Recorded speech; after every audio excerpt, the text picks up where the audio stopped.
Okay, next presentation's Dr. James Walden, Associate Professor at Department of Computer Science at Northern Kentucky University. Dr. Walden has 18 years of experience in software security, including working at Intel, Carnegie Mellon University. His experience includes designing and implementing secure software, as well as researching software security and security metrics. He maintains an active schedule of published papers on software security, giving talks and workshops on a variety of security topics, and teaching security classes at Northern Kentucky University. Dr. Walden has a PhD from Carnegie Mellon University. He is a member of Association of Computer Machinery, the Institute of Electrical Engineering, and Open Web Application Security Project. I'd like everyone to welcome Dr. Walden.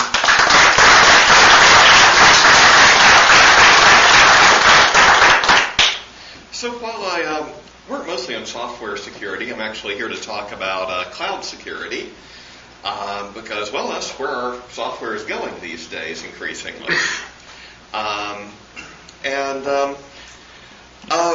We'll take a look first at what cloud computing is, because certainly that's a topic there's a lot of debate about.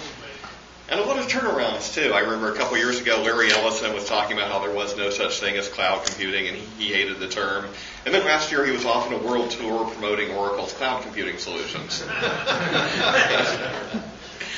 And then we'll look at how the cloud just keeps our same security situation.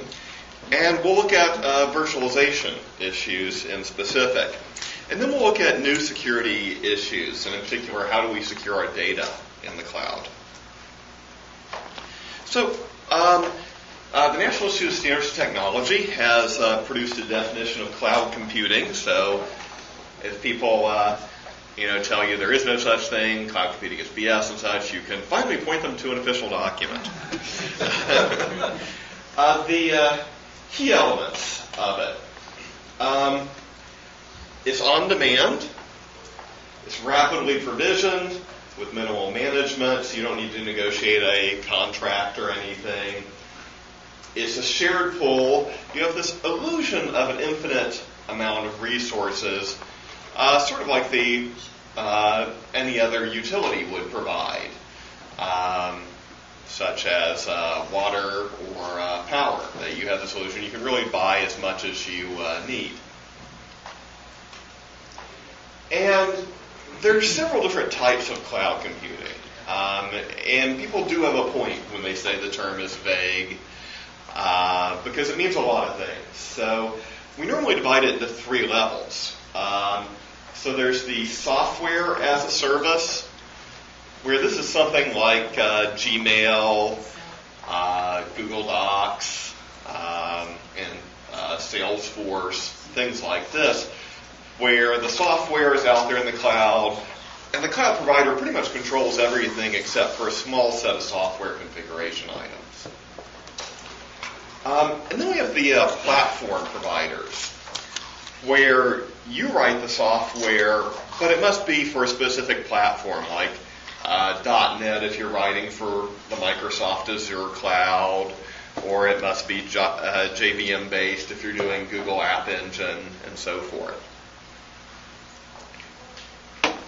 And then we have the infrastructure as a service clouds, where you have control of a virtual machine, and that's basically all they give you. You do everything on top of that. You're responsible for the OS, the platform, and the software application. And so you can basically look at these three types: infrastructure as a service, platform as a service, and software as a service, and look at them based on their differences as to which parts, which layers do they put in the cloud. So software as a service, pretty much everything is in the cloud. You have a little control at that level. Where with the platform, the software you're totally in control of. You have some configuration of the platform layer, infrastructure, totally cloud-based and transparent to you. Whereas infrastructure as a service, you pretty much have control of everything. The things you don't have control of, you don't know where your VMs are, you don't have control of the network.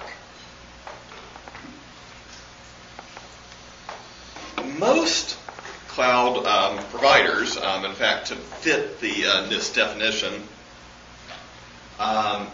you must be multi-tenant. That is, you're sharing your infrastructure with other customers. And there's a variety of ways of doing multi-tenant. With software as a service, you can have multiple tenants running on the same virtual machine even, potentially. And we'll see as we get into virtualization, security, and how the cloud is different, how that impacts you.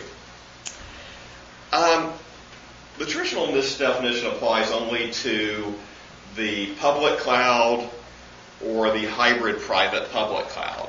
You can use the same software that the clouds use or open source variants of it, like there's the Eucalyptus Cloud, which is an open source variant of Amazon's EC2 cloud, to deploy an internal cloud, which will give you a lot of security advantages but lose you most of the cloud advantages because, well, you are managing everything, and it doesn't appear to be an infinite amount of resources. It's however many servers you bought. So let's look at security. And we've got pretty much the same issues. We're worried about losing our data, worried about lack of availability, worried about traditional attacks like phishing, malware, botnets, and so forth. Data loss can be pretty bad. Microsoft worked with Danger to create these little mobile devices, and they lost the storage for every customer. Now, if you still have the data on your local device, you had it, but everything in their cloud they lost, the entire cloud. So most data loss isn't going to be that bad, but it certainly can happen. Just because your data is in the cloud doesn't mean you don't have to back it up. And if you back it up to and you want to do cloud backups, back it up to a different cloud provider. Did they ever admit to how it was that they lost everything? No, they didn't. Somebody just typing RM-RF or...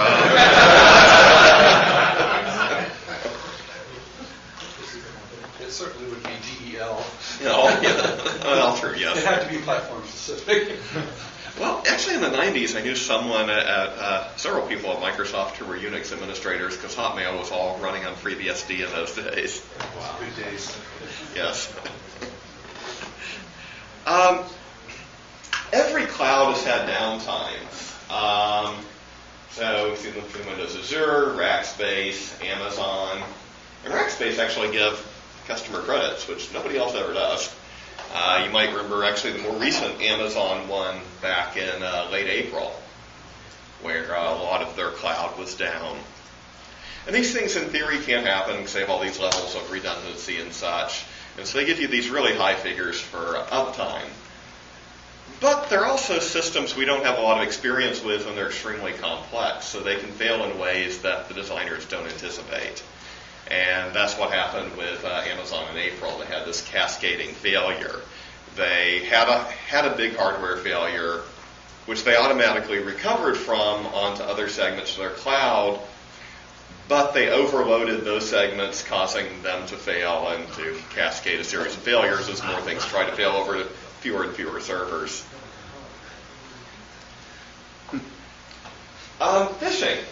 Of course, Twitter has turned out to be a great software as a service for doing phishing type attacks. And of course, earlier we were hearing about cross-site scripting, and that's always a good way to assist your phishing.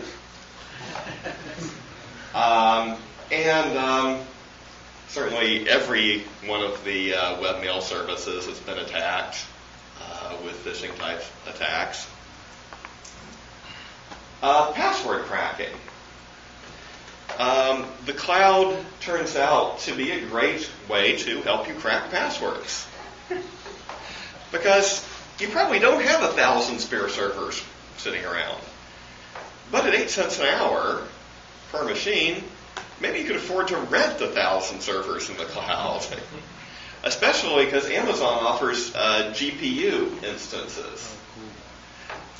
So you can use the much more efficient GPU-based cracking systems for your password attacks.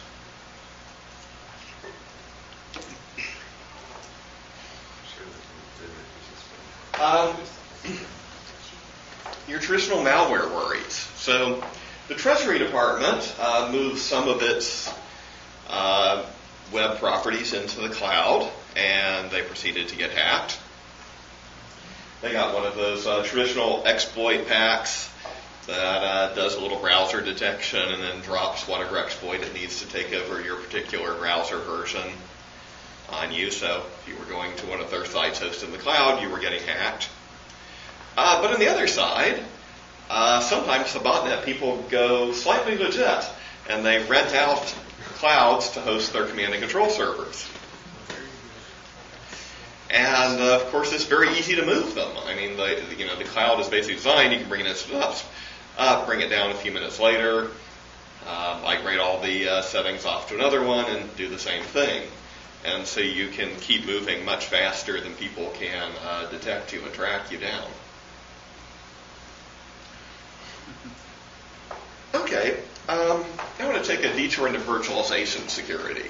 Not everyone is using the cloud, but so far I haven't encountered anyone who's not using virtualization. So even if you're ignoring the rest of this because, hey, I'm not foolish enough to put my data out there in the cloud, this is something you're going to have to worry about. And virtualization provides some advantages for security.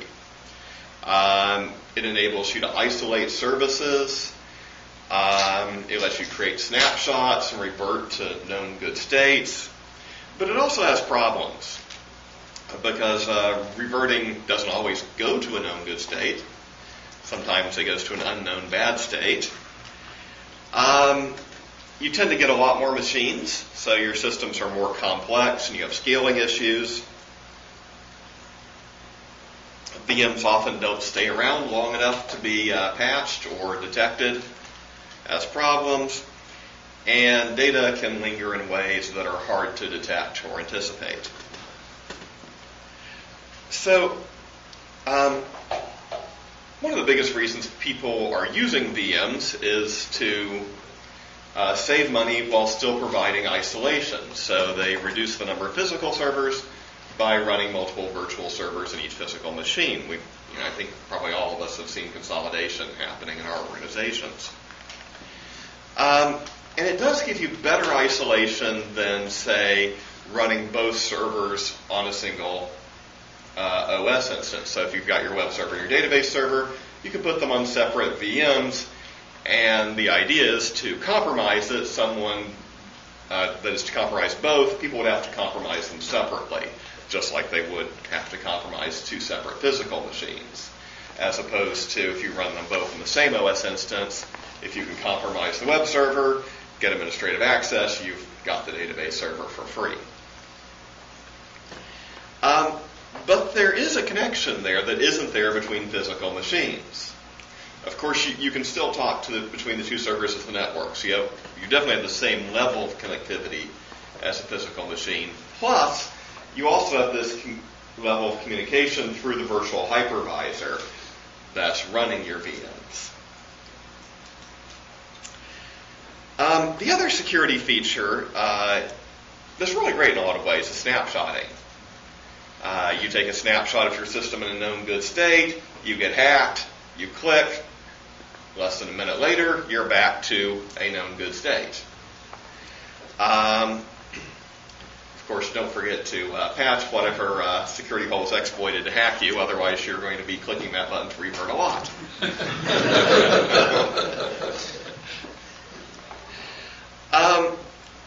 However, there are problems with this feature.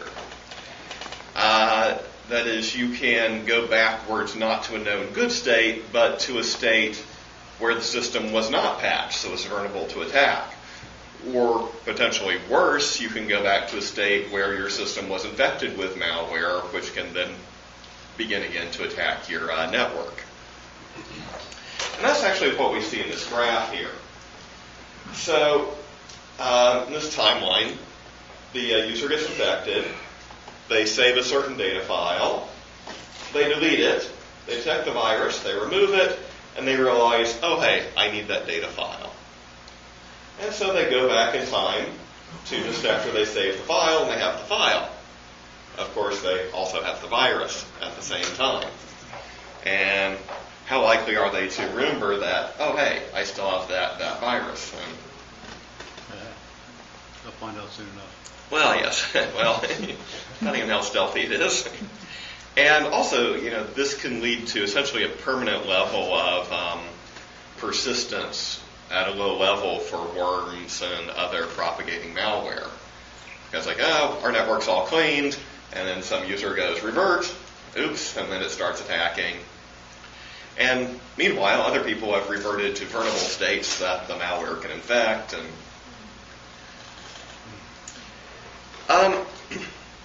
one idea about VMs is the idea that the hypervisor is very simple compared to the normal operating system supervisor.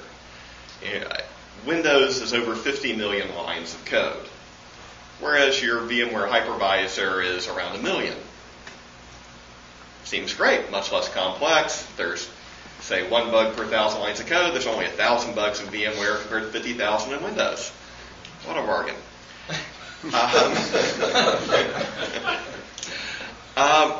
But the problem is that you're typically running the hypervisor on top of an OS.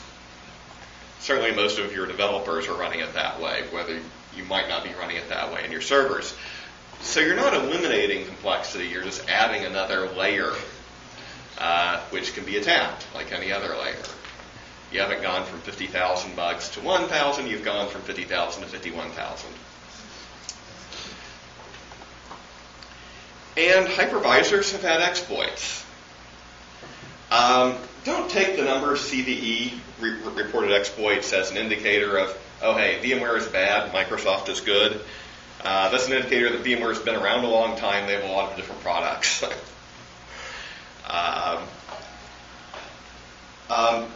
Probably the worst thing to happen is the VM escape, which you'll often see written in the vulnerability description as host code execution. And this means that they found a way that they can run machine code in the guest OS, which acts as a buffer overflow, integer overflow, null pointer exploit, or whatever to the supervisor code, thus allowing you to run code on the host operating system, which would then allow you to compromise every virtual machine running on that physical host. The other type of exploit you can see is guest code execution with privilege. So, although your system would be secure if it was running directly on a physical machine, because it's running on this hypervisor, a particular code stream will cause the hypervisor to fault in such a way as to make you root or administrator on the machine effectively. Which is still pretty bad. Because, your vendor's going to say, no, there's no exploits, you're doing fine, you're patched up, and people are still going to be able to exploit you because you're running on a VM.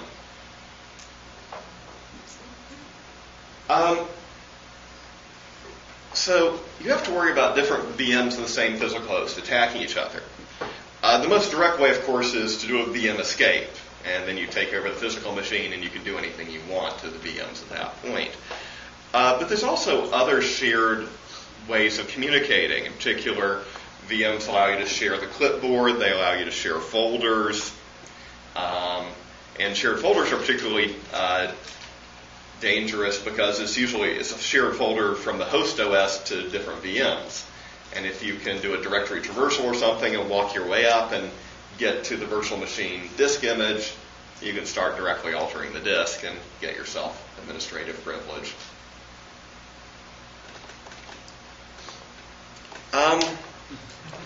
Yes, as Captain Kirk discovered, scaling is a problem. You start with one cute little VM.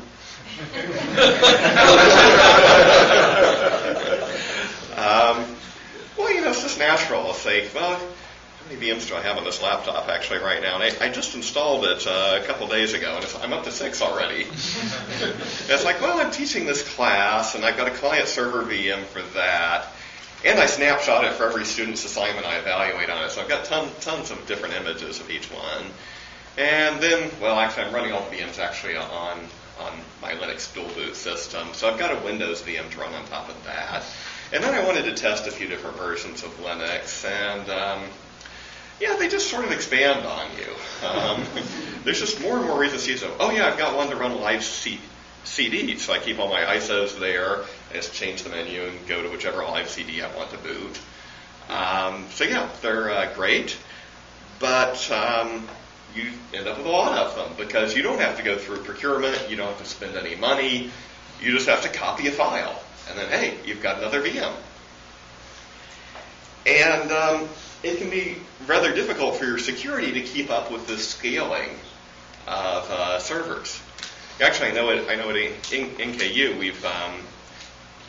we did slightly reduce our number of physical servers when we started our virtual consolidation, but our number of virtual servers is like more than 5 times as many physical servers as we had 5 years ago when we started this process. Because now instead of having one web server, we've got a clustered web server, and we have deployment servers for it, and development servers, and yeah, they propagate. And so, yeah, can you keep up?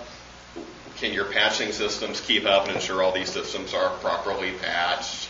Can your scanning systems scan all of these? Especially because a lot of these VMs are transient. Is your developer currently running his VM containing his copy of your website for development purposes, or is he doing something else right now, so that's down? So when you come by to scan it, it's gone. So we already had the problem with laptops and mobile devices walking around, making it hard to track down machines. And now we have VMs that people start up and take down. And so you get a machine with a worm, it pops up, it attacks a bunch of systems, and then the user takes it down before you can ever get to it. And you're wondering, wait, what happened?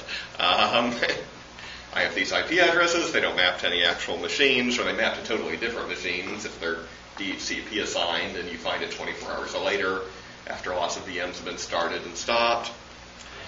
And similarly, there's vulnerable targets for that malware popping up and going down before you can find them and patch them. And this is a data lifetime issue. So we talked about this in terms of worrying about the malware. But what if file A contained a bunch of social security numbers or other confidential data that was supposed to be sanitized and deleted? You really didn't want to get rid of it. But the user snapshotted it. So that data is there. It may not be, well, it's certainly not in your file system as file A was. So if you're explicitly looking for file A, you're not going to find it. In fact, it may be stuck on an encrypted disk image that you can't see. It may be stored in a form where, because of the different levels of snapshot, different pieces of the file are scattered across multiple disk images and disk snapshot images. So reconstructing the whole file so you can detect it is very complex.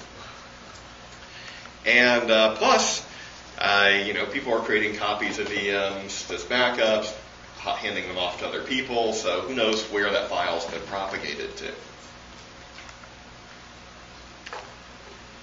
Okay, let's go back to the cloud, where we have all these problems, and look at the additional problems we have because of the cloud. So we'll start with accountability, look at the issues of the fact that we have both no perimeter and a bigger attack surface, new side channels, difficulty auditing it, regulatory issues, and we'll finish up with data security. So accountability. This really depends on your level of cloud computing.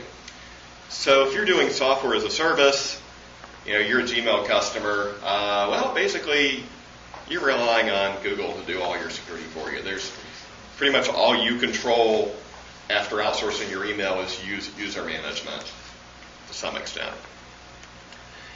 On the other hand, for platform as a service, you have to have a software development lifecycle that deals with security, because you're the only people responsible for securing your application. And then with infrastructure as a service, you're responsible for securing the VM image, the platform, and your application. The cloud is pretty much like real clouds. There's no solid edge to it. There's no real perimeter. You don't know where your machines are physically. You don't know which network they're on. You can't put a firewall in front of all of your machines and attempt to create a perimeter. You have to create a firewall on each machine individually. And your attack surface is bigger because in addition to having all the stuff out here, you have communications between your network to secure, and presumably you still have some infrastructure still in your network. So you've spread out your assets across the internet and now have an additional communication pathway and 2 sets of network machines to protect. Also, you have an additional perimeter because now your machines are virtual servers running on physical machines, which could also be running your competitors' virtual servers. So you have to worry about these inner VM attacks, not just from people who have hacked one of your VMs, which was a traditional worry if you're doing virtualization in your own network, but you have to worry about people specifically purchasing VM instances to attack you, people accidentally running on the same VM and attacking you, and so forth.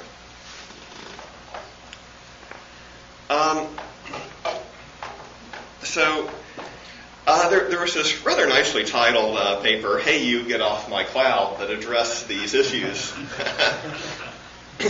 And they did experiments with the Amazon cloud, and they found out that they could co-locate a VM on the same physical machine as a target VM the majority of the time, better than 50%.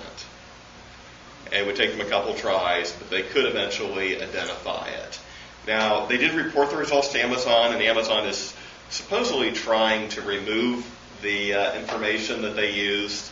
They used information like network travel times, because the network on the local machine is just transferring data in memory, so it's almost infinitely fast compared to a physical network, and using techniques like that to co-locate VMs. However, on the good side, they weren't able to do much with that. Now, they did not try to exploit the Zen virtual hypervisor that Amazon runs to try to compromise that via VM escape, postcode execution to attack other VMs. And that is something you'd have to worry about in the real world, but which an academic researcher is not going to try there. They did try some of the attacks that people have previously done with physical resources. And these are rather cool attacks. I won't go into them in any detail, but these attacks apply to a single operating system instance on a single physical machine where you have a regular user-level process and you are attempting to extract the cryptographic key used by another process. And these attacks are based purely on shared physical resources on the same processor. And so by writing code that would essentially write heavily to the data cache and thus detect where and what other processes are writing to the data cache, or using instruction streams to toggle how the branch predictor behaves. And similarly with the instruction cache, a variety of researchers were able to extract cryptographic keys from other processes' memory spaces. They were not able to pull off any of these attacks between VMs. And you can understand why. The situation is very different. In a normal OS, you just have the supervisor scheduling this set of processes. Whereas in the VM situation, you have the hypervisor scheduling a set of supervisors which are scheduling their own set of processes.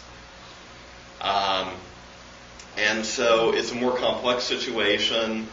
The supervisor scheduling is very different from hypervisor scheduling because your typical OS is running around 100 processes, whereas you're typically not running more than a dozen VMs on the hypervisor. And also the hypervisor scheduling is more coarse-grained time-wise.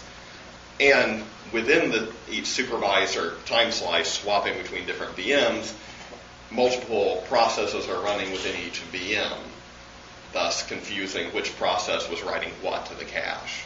This doesn't mean no one can do this, though, but it does mean no one knows how to do it yet. On the other hand, before 2005, no one thought it was possible between processes.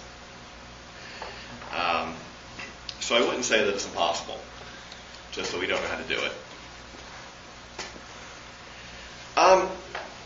It's very difficult to audit the network in the cloud. In fact, it's impossible to audit the network in the cloud, really, because you don't have access to it. So only the cloud provider has the logs from the network, the hypervisor, and anything running on the physical machine. What we'd like to have is a level of mutual auditability. So you can audit the cloud provider and be sure that they're providing the security that they should to protect your VM, and vice versa, that the cloud provider can audit their customers in such a way to ensure that they aren't attacking other VMs. But we don't really have a solution for that yet. So none of the standard cloud providers are actually monitoring the clouds to see what the virtual machines are doing?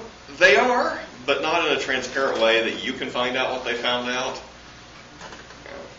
Yeah, it's all basically on their side. They can audit you, but you can't really audit backwards. Nice. Well, and that means that if they stop, it's the same as if they never started. It doesn't help us at all. Right. Yeah. That's true. They might need appropriate metrics to figure out how to charge you for their auditing.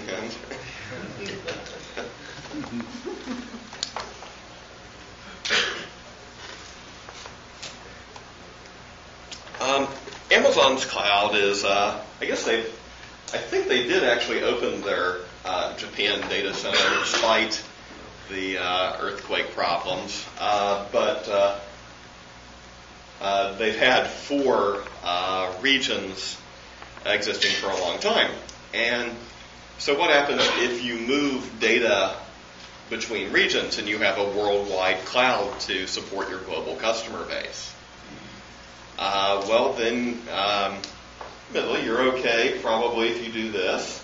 But if you move from U.S. East to Ireland, you're within the EU, and you've suddenly got very different privacy laws to obey. So you need to, probably the easiest way from your standard is to make the people writing the data only store the stuff that obeys the most stringent privacy restrictions, and then you can migrate things pretty freely. On the other hand, you probably don't have that luxury, and so you have to figure out yourself, well, what do we do? What data can we transfer between regions? In a way, though, that's actually good for companies that want to avoid regulatory compliance. If you need to delete some emails that you're not supposed to delete because it's foreign costly, move it someplace else. And then claim, well, we weren't on U.S. soil. So that's why we deleted them. Sarbanes-Oxley applies to U.S. companies regardless of where they store their data. But interesting. Well, what about Canada? I was told that Canada doesn't allow their material to be stored outside of Canada. They did have some issues about that. I don't know if it's that strict, though. I'm pretty sure it's not. But I know they were really worried about storing data in the U.S. in particular. Yeah. Is it more acid rain for them? You have all kinds of public records in the EU, can't be stored outside the EU. You have public records in the United States, regulatory data that you can't store outside the United States. Yeah, there's definitely some types of data that, you can't store outside. So you probably couldn't store those in the cloud unless your cloud provider could restrict the geographic. By default, they are restricted. So it's only if your applications pass data between your cloud instances. You don't know exactly where your physical machine is, but you do know which region it's in. Now, US East is not that little dot. It's a set of a dozen or so data centers scattered across the eastern North America. The Ireland one you can probably locate a little more closely, although it is labeled EU, so they can presumably create more data centers in the EU later. But yeah, they will not migrate your VMs or your data volumes between those different starred regions. What about cryptographic restrictions on exporting crypto? Is that defaulted that you just can't store it on the cloud, or how do they deal with things like that? Well, the data you could move, but yeah, the algorithms to decrypt it would be the problem. I think between the U.S. and the EU these days, you can pretty much move anything. And Asia Pacific is in Singapore and next Japan, so I think those are fine too. They don't currently have one in China or some export restricted country. Well, I listen to a lot of podcasts, and I was listening to a legal one a couple of weeks ago. They were saying about the cloud, if you're going to store data out there, store it encrypted. Because just because they encrypt it, I guess there's a few places, even in America, where they've gotten warrants to go into the cloud to pull company data. But if you have it encrypted, they pull the company data out of the cloud, it's encrypted. So they can't do anything with it. But if you're just depending on the cloud encryption to protect you, you're... Yeah, the cloud providers encryption, of course, yeah, they can be subpoenaed to decrypt. We'll talk more about data security, but yes, in general, if you store data in the cloud, encrypt it. And not just for legal reasons. One, do you trust the provider with your data? And then there's all the attacks we've been talking about. So there's a lot of different ways to compromise your VMs or storage, so it should always be encrypted. Yeah. Say somebody was able to hack into that and move your stuff to one of the other regions, would you still be liable at that issue? Kind of an issue, or would that be? You shouldn't be. The question is whether you are. That I don't know. You're talking medical data, like HIPAA high tech, you'd be liable. You would be no matter what. Okay. So with medical data, the audience claims you will be. You have reputation to worry about. Who really cares how it was compromised? Right. The damage is still done to your company, your organization, from a reputation standpoint. Yeah.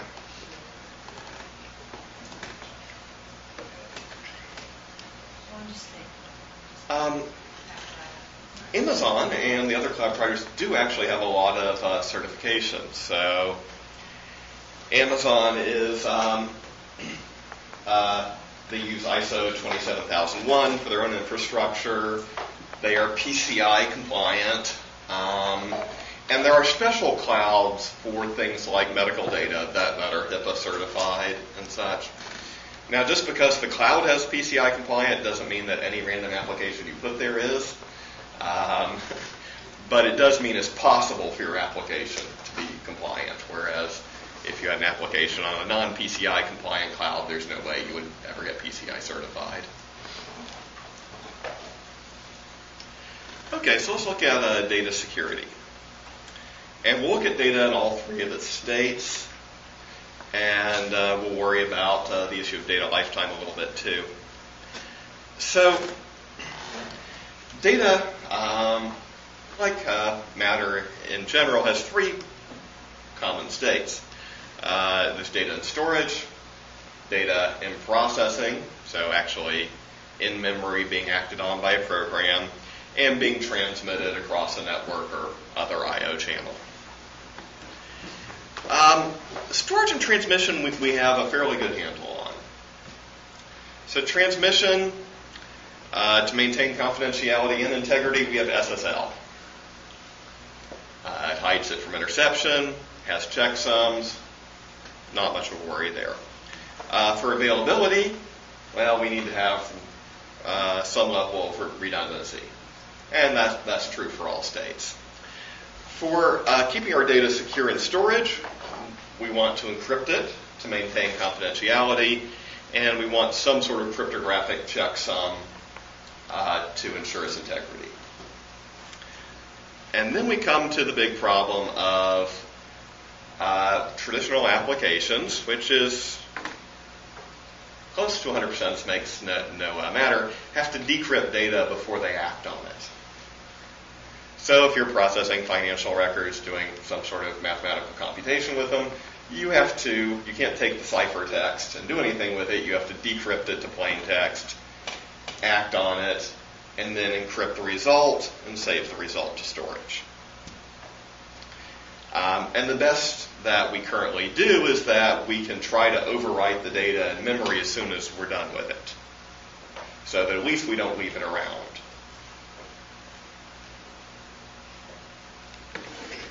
But of course, if you're controlling the hypervisor, you can just add a little patch to the hypervisor to give you every bit of data that goes through the processor. So that level of security doesn't provide security of data and processing, just because you only encrypt it and decrypt within a narrow time window. If someone does control the hypervisor, they can always get within that time window and get your data.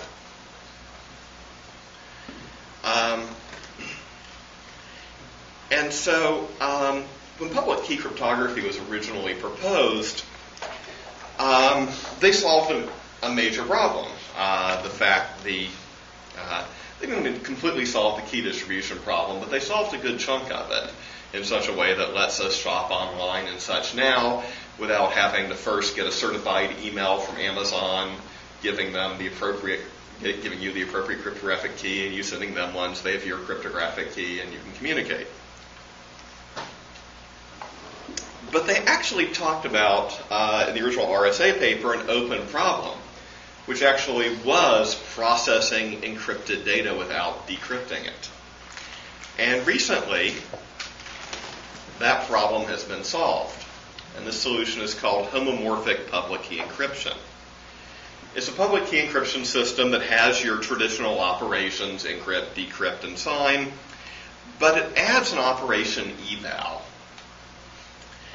And what eval does is that given a public key and pi, which is a set of Boolean operations, which means you can combine it in such a way as to produce any operation a computer can do, given a set of ciphertext, can take that set of those ciphertext entities, perform the operation, and give you a result which is equivalent to performing that same operation on the plain text and encrypting the result. So it does the calculation without ever decrypting the input or ever producing decrypted output to be viewed. And we won't go into the mathematics of how to do that, but we will take a look at an analogy for it. Yeah. But if they can do that, can they then read that data? Meaning, if I know how to do that homomorphic process on your encrypted data, can I potentially read the plain text version of it later? Can I reverse that? The eval operation won't give you the plain text in any way. You would still actually have to have the other key to decrypt the result or the input. I was going to say, because we've seen attacks like the pass the hash where they don't ever decrypt the hash. Does, yeah.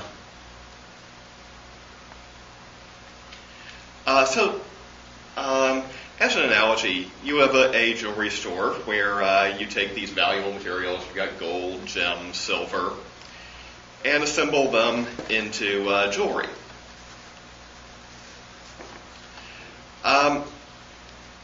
But the owner's worried about theft.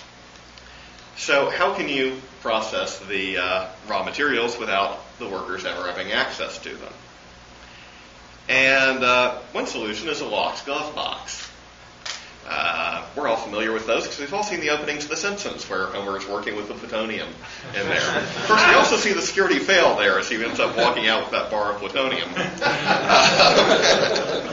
So you need to have a good lock on your glove box.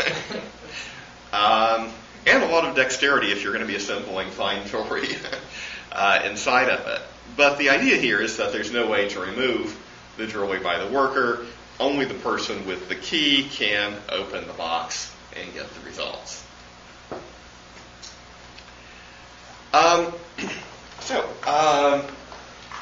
me talk a brief bit about the references. I liked what's new about cloud computing security. It's from 2010, which is pretty old already, but for cloud, but it's a pretty good summary. NIST has this long set of guidelines on cloud, which if you're in a highly bureaucratic institution, you might enjoy, but it was a little too bureaucratic for me to get through. And Hey You, Get Off My Cloud is definitely fun reading if you want to figure out how to co-locate and such. And Amazon has claimed that they were going to fix things at the time of the paper, but they didn't try any other cloud, and who knows if any other cloud providers tried to fix that. So I would assume in your security plans that other people can co-locate their VMs on the same physical machines, which means you do need to have security. And we talked about this wonderful idea of homomorphic encryption. And it's great, but there's no commercial product delivering this. There's no libraries you can link to automatically do this. You will have to read the papers and attempt to implement it. It's currently really slow. It came out in 2009, but they sped it up by about a factor of 5 last year. So there's definitely development yet to come. Yeah. Just curious, have the military adopted cloud computing? If it had, has it been hardened? I know internally they use private clouds, but I don't know if they use any public. No. I would assume not, yeah. But there's too much paranoia in there, I think. Rightfully so. Yeah, I mean, and there are, there are reasons to think in the long term cloud computing will be good for security, because certainly Amazon, Google, Microsoft, such, they have many more resources than you do to apply to security, especially if you're a small company. And so, in theory, they could secure their cloud much better than you would be able to secure your network. But on the other side, the question is, what incentives do they have to do that? They aren't currently competing on, hey, my cloud is a secure cloud, you should, pay extra for my cloud services instead of getting, a cheap cloud from whoever. If we could get that situation, I think we would see a fair bit of security there. But as it is, well, of course, your organization's security levels better than I do. But don't necessarily, because I've mentioned all the potential issues, think, necessarily, oh no, cloud is evil. There's definitely good reasons to use it, but you do have to be properly prepared. And certainly at a minimum, encrypt your data in storage and transit, configure your local firewalls through whatever mechanism your cloud provider offers, Amazon security groups for them and such. And you will have to plan out your security in a very different way, because you're going to have to plan it out on a per host basis as opposed to trying to say, well, I'm not going to worry about per hosts, I'm going to have a secure perimeter. But we all know that's a bad idea anyway, right? Yeah. Sort of a follow-up question. Are there any white papers about securing the cloud that has been working? Yeah, there are a few. This tech report is basically that. And there are some others like that.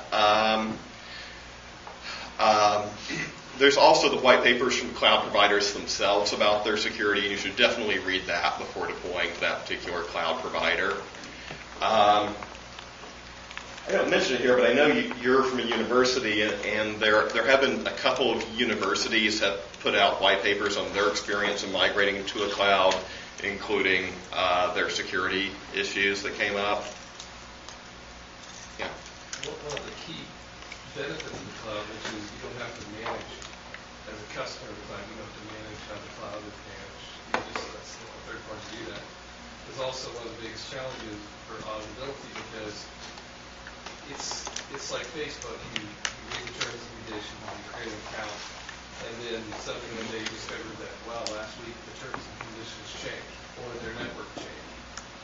And so it's always going to be a constant race to try to keep up with what the cloud provider is providing, because the cloud provider had last week isn't what the cloud provider necessarily will have in place in a while. Yeah, definitely. Having outsourcing the management of your infrastructure is a double-edged sword. I mean, basically the best you can do for auditing is the fact that, hey, they're ISO 27001. Of course, that happens every 6 months, so who knows what's happened in 6 months since they were certified. And other questions? Yeah. Can you touch on why Netflix survived the Amazon meltdown so elegantly? I actually did read a couple blog entries on that at the time, but I don't remember the details on that. I was hoping it would help that gentleman behind me. And they maintained their control of more on the infrastructure as a service as opposed to trusting with the software as a service layer to Amazon, and that way they were able to keep control of their migration algorithm. And so when Amazon started to do the cascade failure, Netflix was able to move everything to the West Coast independently. And so Netflix worldwide never went down. Yeah. And they had more visibility. It wasn't a black box. Yeah, and that is one argument for the infrastructure as a service. And of course, you are trading off the fact that you're doing more management and outsourcing less of the management, but you do have a level of control. You can't prevent Amazon from migrating your storage and such, but yeah, if you can detect problems ahead of them, you can migrate on your own. They made a lot of fans that day in the network administration. Yeah, it was pretty impressive because I kept reading about other, Quora and Reddit and so forth were all down, and Netflix was still working. And if Netflix can survive on the cloud, it means pretty much every infrastructure, can. Especially considering they make up something like 20% of the internet packets I was reading once during prime time. So. Okay, other questions? Okay, well, thank you.